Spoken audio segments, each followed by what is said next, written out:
Well, we've tried to focus really on two basic themes continually, and it begins with really a desire. It fits in with your question actually too, which is we pride ourselves on knowing our customers, knowing what they want, knowing why they like Southwest Airlines, and trying to build on that. Well, the same applies with our employees. So.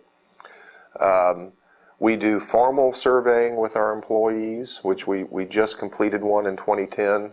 We do that biannually. But then there's a lot of just informal interaction.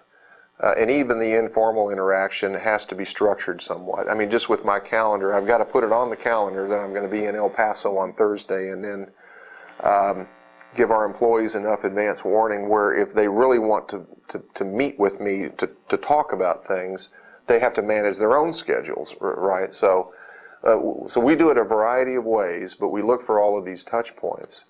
The high order objective is to over communicate with our employees so that they know, first of all, that we respect them as people and that we care about them as people.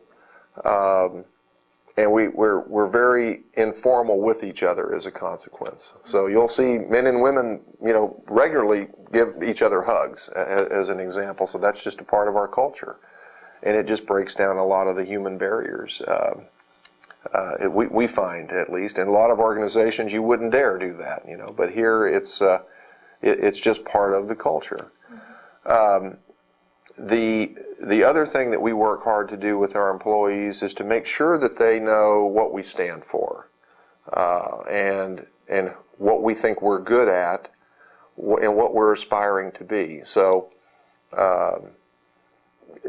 our company, I think, and it's back to what's been going on in the last 5 or 6 years, we know we needed to change, but there's some things that we don't want to change. And so we've tried to be very clear that this is who we are, this is what we want to hold on to. It goes back to 1971.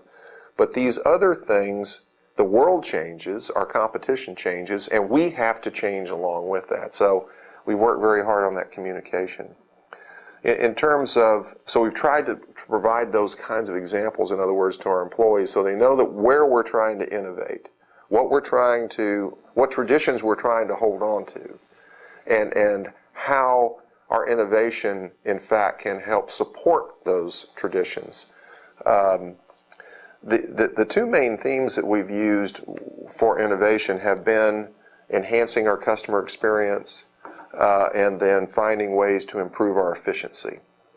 And we've been pretty successful in keeping our employees on those themes over the years. To this day, we're the most efficient airline in terms of most metrics that one would use, and arguably have the best brand and the best customer experience.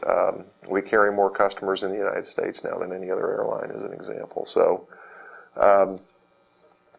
I think our employees know that. If you were out talking to line employees, they would know for certain that we've been, on the last 5 years, on a mission to really improve our customer experience.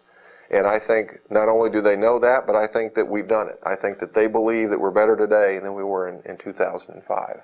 The efficiency has been a little harder to come by.